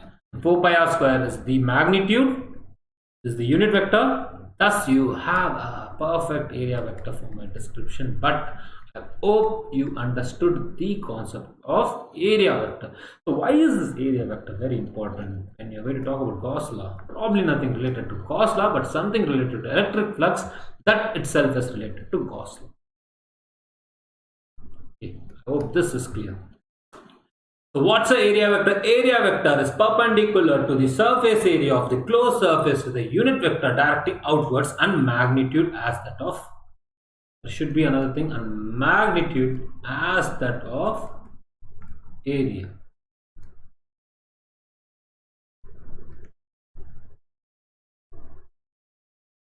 Right? Simple. Now let's get into something known as electric flux. Yes, Shivani. Yes, hi. So we will be understanding flux in very different ways. Now, first of all, let's get started with a very basic definition of flux. So what's a flux? We are talking about electric flux. We understood, lots of flux during our capacitors as well. But today we will be understanding very different perspective. Starting from very basics. So when we are talking about flux, in electrical flux, it is nothing but number of electric field lines passing through the surface area. For an example, in this case, you have this ring. Okay, there are certain number of field lines. Let's say 1, 2, 3, 4, 5, 6, 7, 8, 9, 10, etc. Many might be there. Okay, just for an example. So these 10 is the number of field lines passing through the surface area. Hence, this is the amount of flux this circular ring, like whatever it is having. But imagine in 3D it can be many lines. Right? Just to give you an example, this tells you what is a flux. Flux is the number of field lines passing through the surface area of any given geometry. But basically, let's say I have to find out the flux on in this kind of this imagine this to be pipe, etc. Now think about it, it's very easy to imagine. Now you have bunch of electric field lines going through here, and you can see how many field lines are there. Like let's say 1, 2, 3, 4. There are like 4 field lines. Okay, this is the if this is the vector. If this is the area, an enclosed surface, sort of a cylindrical surface. Now, like how many electric field lines you can have, you can imagine it, right? Quite easy. So, but that does not mean you will only find flux for any like 3D structure. It can be also for a 2D structure like the ring in this case.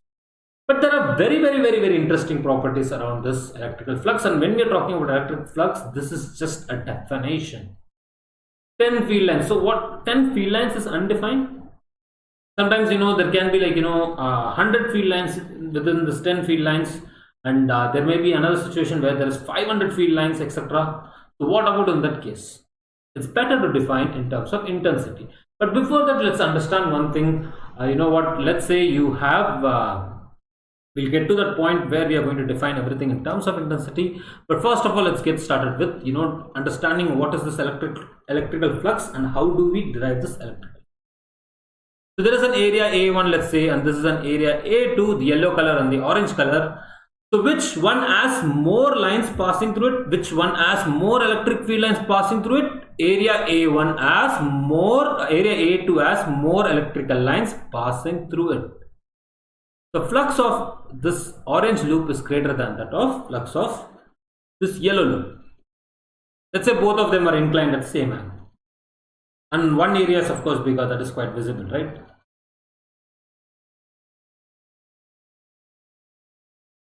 So, and one more thing, students, flux is denoted by phi with the E on the subscript. So yes guys, it's really that simple. Flux is directly proportional to area. Larger the area kept in a uniform field, more flux will be passing through that area. So flux is directly proportional to area. Right? Now the next thing is, let's say I have two rings of same area. Now in this time, mod of A1 is equal to mod of A2. Let's say orange one has area A1 and yellow one has area A2. Now let me ask you a question. So which one has more flux? Where the more number of field lines are passing? So from the given figure, you can simply say phi of A2 is greater than that of phi of A1 because more number of field lines are passing through the area A2 if they are of the same area. And one is tilted at some angle and kept perpendicular to the field lines, the other one is just kept, like straight. Now the question comes, this is all correct, okay, this is like what you're saying, but what is this angle theta? This angle theta is nothing but the angle between. So let's think from the perspective of, this guy, like the orange line, because it is the tilted one, right? It's easier to understand. So now this field lines are passing in this direction, from let's say minus x to plus x, and you draw, what would you draw? You draw a perpendicular or normal vector to this area. Okay, normal vector to this area. A unit vector along this direction denotes the area vector. Unit vector along the area vector. Okay. So what is angle theta in this case? The angle theta is nothing but the angle between the area vector and the area vector and the field lines. Now think about it. As I keep bringing it down to 0, this is the case. More number of field lines are passing through. It's not infinite, it's proportional to 1 by theta, which is not well defined, right? So we need to find out what is the quantity and how is this theta related, etc, etc. Is there a way to think about it? One is projecting the area. If you think about it, it is this area tilted at an angle theta is nothing but a projected area, right? Nothing but a projected area.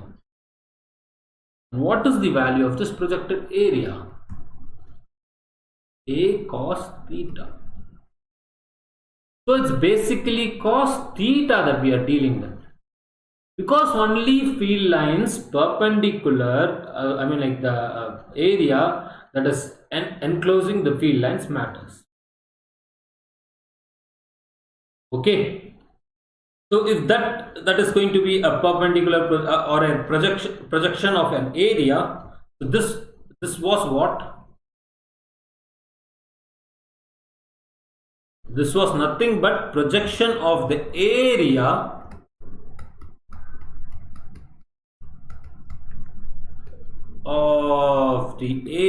such that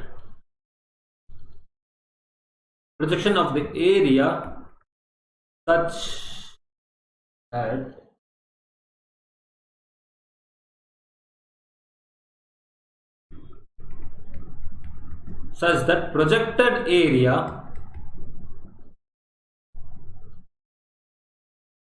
the projected area is perpendicular to field lines, right?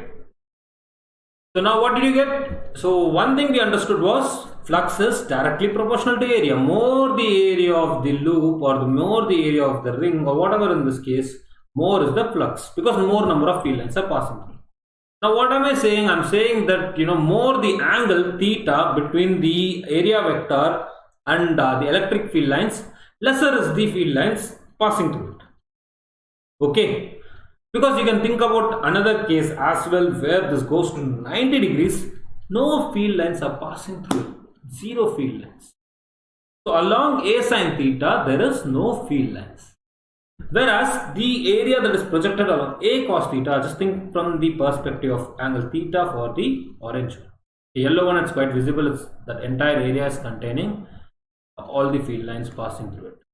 So the projected area is basically having those field lines that is perpendicular to the surface area. And we very well understood that this electric flux is inversely proportional to theta. More the theta, less the theta is the angle between, theta is the angle between area vector and electric field. Right? Simple, quite easy. It's inversely proportional to 1 by theta, which is better stated as cos theta, as we understood, because projected area matters. That's it. Which is nothing but a cos theta. We exactly found out what is this. So we are going to say, instead of 1 by theta, we are going to say flux is directly proportional to cos theta. Okay, direct relation is what we obtain. But we have been only talking about area through which field lines pass, and we keep all these loops in uniform electric field. Okay, assuming it's a uniform electric field, we are until now playing with uniform electric field. Even in the next case, we'll be playing with uniform electric field.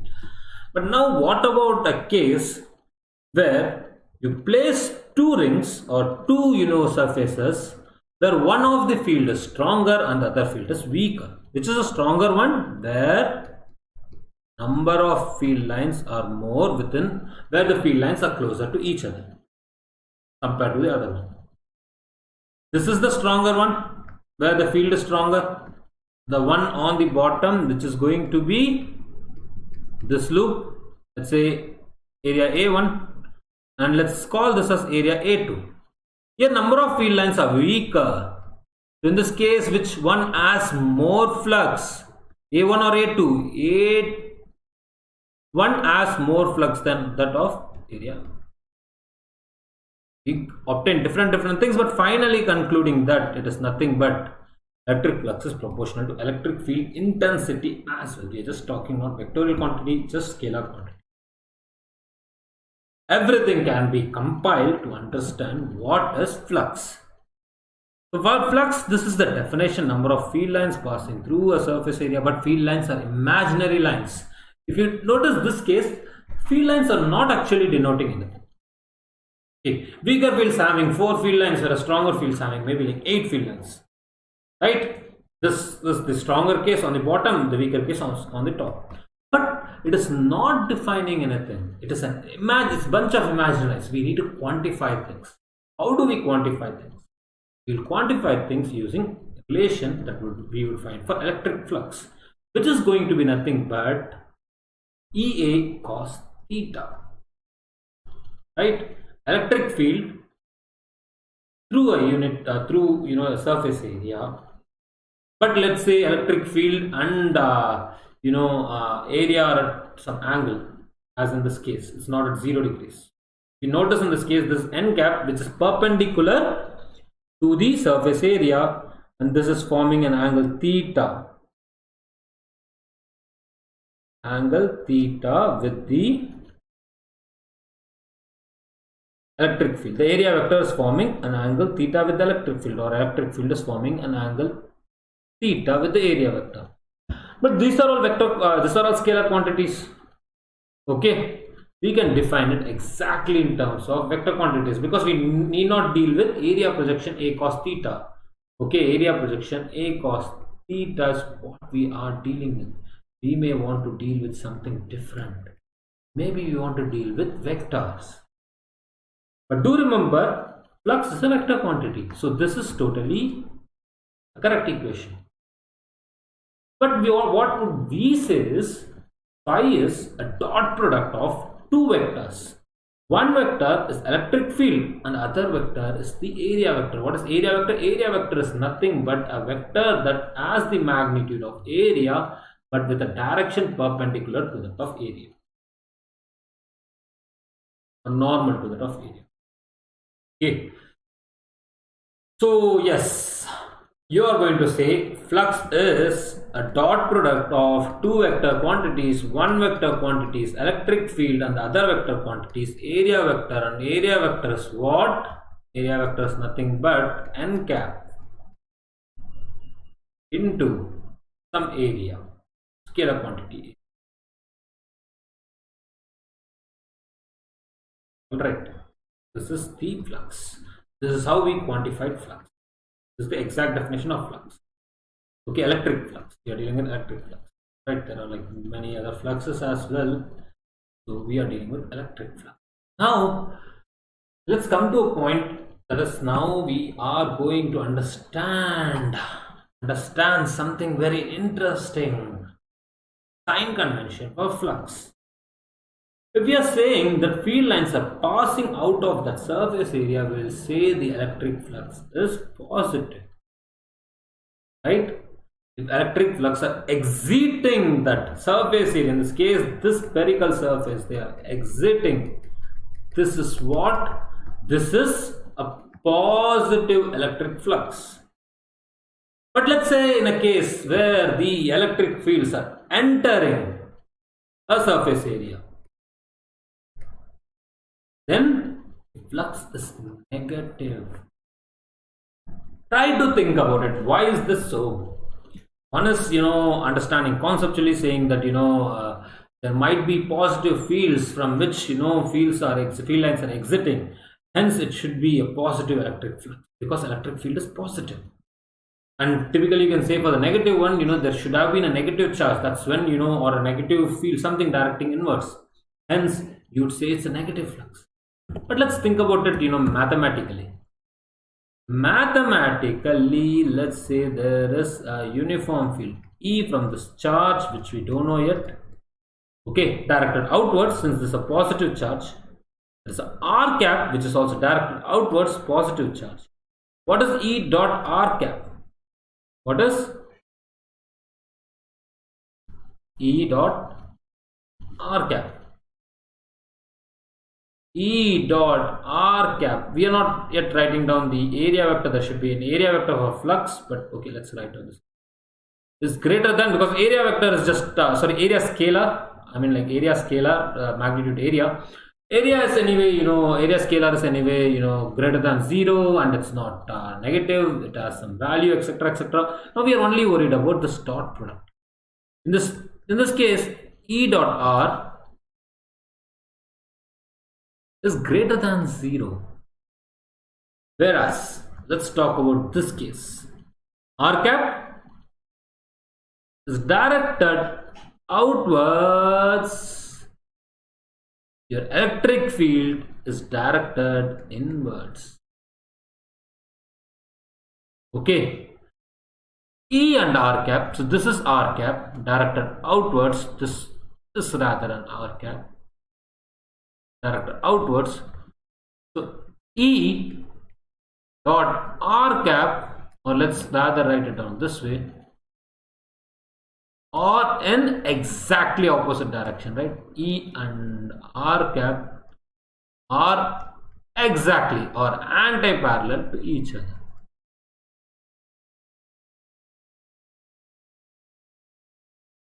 They are anti-parallel to each other. Then E dot R cap multiplied by some area, scalar, or the value of area, is going to be always less than 0. Hence, your electric flux is negative, going by the sign convention or going by the concept. Do understand, when our electric field lines are exiting a surface, it's positive. It's going to be along the area vector. When our electric flux is entering a field surface, it's going to be negative. Okay, because it is in the opposite direction to that of area vector. Really simple, guys. Really simple. Let's move on to the Gauss law. For the Gauss law, what we are going to do is we are going to take a spherical surface, going to place a positive charge. As you can see in the diagram, there is a positive charge, and it's a spherical Gaussian surface. These surfaces are known as Gaussian surfaces. In this case, what is the Gaussian surface? The Gaussian surface is the sphere around the positive charge, which all can capture this electric field lines. Now the thing is, I need to find out something really interesting. That is going to be, what is going to be the flux in this case.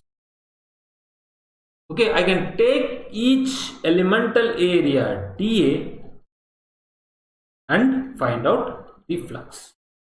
So what is first of all the electric field due to this charge Q at any point? So magnitude of electric field is going to be, due to the charge Q, is going to be KQ by R square, right, at a distance R on the surface.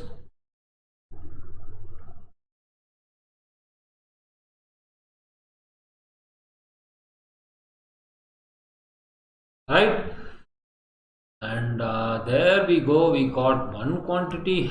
But what is the electric field direction? R cap. Electric field direction is R cap, KQ R square into R cap, which is directed perpendicular to the surface area, right? Perpendicular to the surface area, right?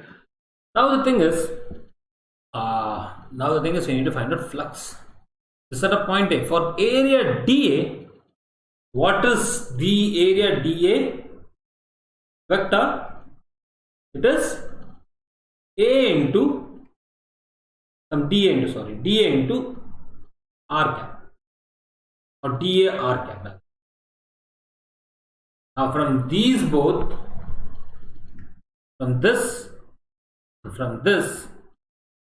what is the electric flux? Electric flux, let's call it as d phi.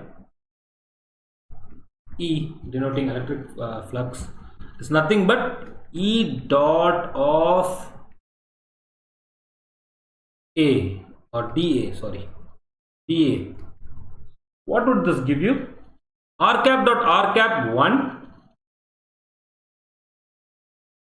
Okay, so this is going to give you KQ by R square into dA.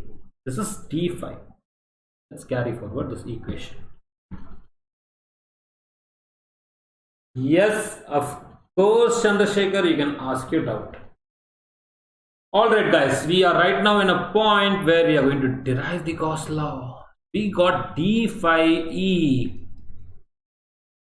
KQ by R square into no R cap, into dA.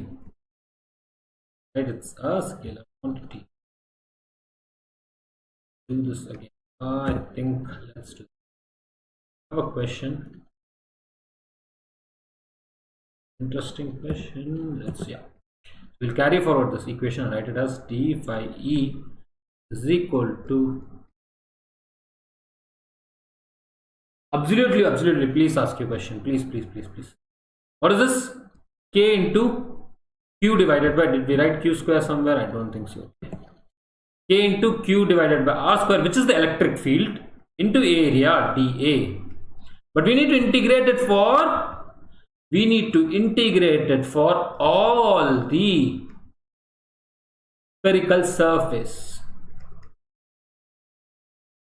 We need to run a surface integral to find out total flux or electric flux in this case around this Gaussian surface. Gaussian surface, what is a Gaussian surface in this case? Gaussian surface is the spherical surface. We're going to find out the total flux phi by integrating d phi. What is your doubt? Please do ask out Chandrasekhar. So yes, we are going to integrate this, and what would we get? K into, so it's a surface integral all around the surface,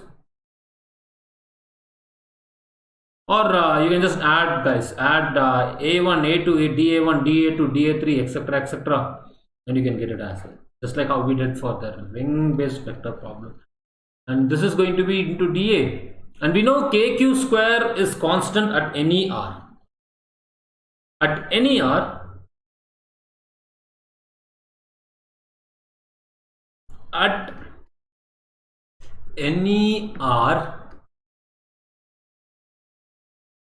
E is going to be kq by r square, and even flux is going to be the same thing, dA. So only variable thing in this entire thing is what? Your dA. So if you have to find out the flux, we can further write down the equation phi E is equal to, just writing down the equation, is equal to kq by r square, and at a distance r is what you are finding it out? The distance r, right? You're all doing at a distance r. So spherical surface is the Gaussian surface in this case. So it's going to be kq by r square into surface integral of dA. What is the surface integral of dA for a sphere, guys? Surface integral of a dA for the sphere is nothing but surface area of the sphere, isn't it? Surface integral, surface integral of the dA for the sphere is nothing but 4 pi r square. If you're doing it for an area r, and of course you're doing for area, this is for sphere, right? Just do it and see what you get. You get something like 4 pi r square at a distance r. At a distance r, let's see what happens if I'm moving from distance r to some r dash, etc. Then the flux remains same. Let's see that, because we have a positive charge enclosed in the middle.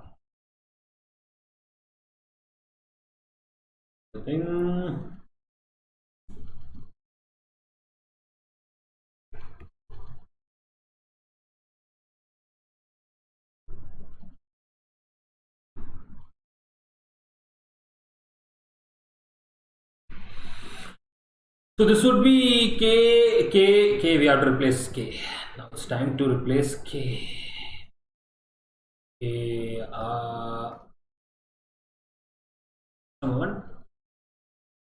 Let me use 1 by 4 pi epsilon is what we are having, just for any medium. If it's air, it's epsilon naught kq square. So again not k, I'm sorry, so not be a k. So this would be 1 by 4 pi epsilon is k, and we have 4 pi r square. R square cancelled out, 4 pi cancelled out. We have a very interesting expression. What is that? Q by epsilon is flux. Thus we arrive to Gauss law. What does this Gauss law say? This is Q. So irrespective of R, you have noticed this thing, it is same for R and R dash. Flux is same for R and R dash.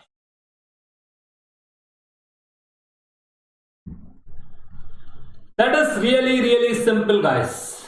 What do I mean? Even if you go until a distance r and draw r dash and draw a spherical surface like this, still the electric flux is going to be q by epsilon. Why? Number of field lines still should have been exiting the surface at r dash, the spherical surface at r. I hope this is clear to you. Thus we arrive to our Gauss law, and guys, really interesting equation to remember is, it's not just q, it's q enclosed. Okay, It's Q enclosed inside the surface. It does not matter if there is a plus Q charge over here somewhere.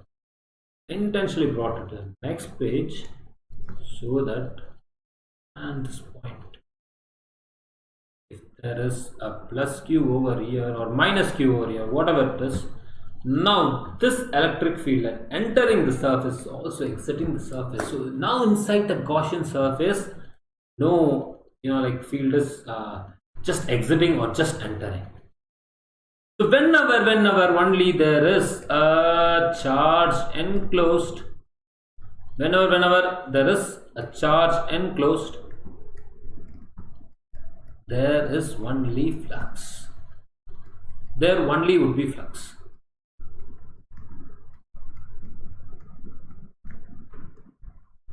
Simple, that's what Gauss law says. If you have a charge enclosed inside a Gaussian surface or inside any surface, then and there only exists flux. That's it. And what is the exact relation? The exact relation is electric flux is equal to charge enclosed divided by epsilon or epsilon, where epsilon is for some other medium. Simple, this is Gauss law. Using this, we'll be solving even advanced problem around electric fields. That is the beauty of Gauss law. It makes our life super easy by a simple expression. It says that electric flux is equal to charge enclosed by sigma naught or sigma. Or permittivity. Okay, permittivity itself is like well defined. Alright guys, and that being said, we have already started optics, but it has been just launched now, just before a week or two. You can still go and watch the recorded videos and complete it. If you are looking for an awesome coursework for optics, enroll to this course. It's optics basic to advanced course, where we will take from very basics until an advanced level for your JEE Mains and JEE Advanced preparation. And guys, it's going to be a full-fledged comprehensive course for your optics preparation. And let me tell you the amazing thing, we'll be covering both ray optics and wave optics with a lot of model problems in a very structured manner in this program. So if you're already on an Unacademy subscription, get onto this course. If you're planning to purchase an Unacademy subscription, get your subscription and enroll to this course for your complete understanding of optics from both wave optics and ray optics perspective. We'll be practicing a lot of PYQs and we'll be moving in a very structured manner from basics to advanced. So if you even don't know anything, this is the coursework to get started with. And that being said, students, this Sunday we will have a special class on the third part of A to Z of capacitor series. And guys, it's going to be super interesting, and we are going to get started with new series, new lectures around capacitors. And if you have missed out, part 1 and part 2, do complete it before Sunday. It's a free of cost special class available on Unacademy Learning app. So make sure you are attending this class and attending this entire series, not just this class, and it would be super interesting for you. And that being said, students, do not forget to share this video, do not forget to like this video, do not forget to click on that little bell notification and subscribe button to get notification on time. And like this video and share this video, since it's a free of cost initiative by Unacademy. And students, let me tell you something amazing about, and share it, because, someone in need may get access to it. It's totally a free of cost initiative. You get all the lectures, very quality content lectures on this channel from basics until advanced by the best lecturers. So do share this video, and do remember, success comes with hard work but also with smart work. So work hard to achieve your success, because the other component is going to be working hard while the other component is also working smart. So take about the both directions. Also be sure to attend the strategy sessions and keep smiling, acquire knowledge and share it. And that being said, students, if you are not yet on our Telegram channel, do get onto our Telegram channel by clicking onto this link which is available in the description box below. If you don't have a Telegram app yet, download it from your Google Play Store and App Store and click onto this link which is available in the description box below. You can just type in JEE English to find us. And guys, let me tell you, this is the place where you would get updates on time by getting onto a Telegram channel. So yes, you may want to get onto a Telegram channel for attending lectures on time on both JEE English and also any lectures that we conduct on Unacademy Learning app. And guys, let me tell you something amazing. We have completed A to Z of dimensions, measurements and units, or units, dimensions and measurements. Now A to Z units, dimensions and measurements lecture, we had anywhere around 5 complete lectures on this amazing topic. Why do I call this an amazing topic? Because it's easy, less time taking, and typically you can expect 1 or 2 or 3 questions combined your JEE Mains and JEE Advanced, guys. So that's the awesome thing about your units, dimensions and measurements. The best thing that you can do for your JEE Mains and JEE Advanced is units, dimensions and measurements, because it's easy, guys. No other reason, and it's less time consuming. What else could be the reason? And typically you get a question or 2 in your JEE Mains and JEE Advanced. And this is available on Unacademy Learning app, so you can check out my lectures on Unacademy Learning app. Do not forget to do that, and do not forget to follow me to get timely notifications. But first of all, you need to download Unacademy Learning app from your Google Play Store and App Store by typing in Unacademy, and you will find us on Google Play Store and App Store. Then you'll click onto this link and you'll click onto the install button, and once you do that, you will get live notifications, live timely notifications, every lecture that we conduct on Unacademy Learning app. So that's the amazing thing about Unacademy Learning app. You get a lot of free of cost content and a lot of free of cost features like quiz with a lot of PYQs and amazing model problems for your JEE Mains and JEE Advanced preparation, and you are on the best platform. And that being said, if you are looking for a champion's tool from the best platform, we have the best best tool that can make you champion. So what do I mean by the best tool that can make you champion? We have the Unacademy subscription platform, which comes with an all-rounder program for your JEE Mains and JEE Advanced preparation. It's going to be a fully structured program where you'll be attending daily interactive lectures with your favorite educators, and you can get your doubts cleared from your favorite educators, and you will be attending dedicated doubt clearing session where you will be able to maintain completeness in each topic, and moreover you'll be attending national level test series and quizzes.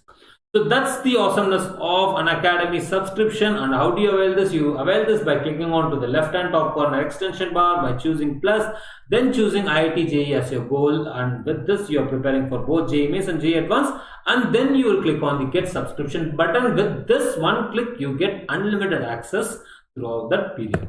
And guys, best educators across the nation at a price of only 2,100 per month, less than 70 rupees a day. And we also have legends like DC Pandey sir on this platform.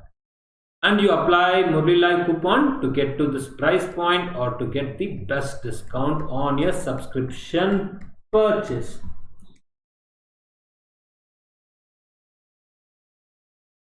Yes, Aditya, it's of class 11 and we completed it already.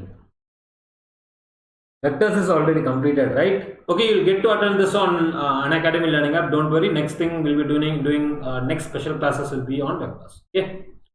So yes, get it soon. This is the time to get started. Enroll soon. Why this is the time to get started? Many such programs are being hosted so that many of the students are going to get started at this time. This is the season for the preparation. And that being said, students, if you're looking for convenient payment option, we have the best convenient payment option for you, which is our in-house feature, where you can split your payments into multiple parts by choosing our paid parts option, and you can also choose our no cost EMI option to avail EMI without any interest. So these are the best payment options for you, where you don't have to go through the hassle of paying all the fee at once. We also have other traditional payment modes. And guys, it's completed, Aditya. It's completed. You're watching a recorded video, but complete the lecture. It's going to be an interesting lecture. That being said, guys, your 12-month subscription is also quite economical. It's only going to cost you less than 2,900, only 2,888. And how do you get to this price point and get the best discount on your subscription purchase? By applying Murli Live coupon.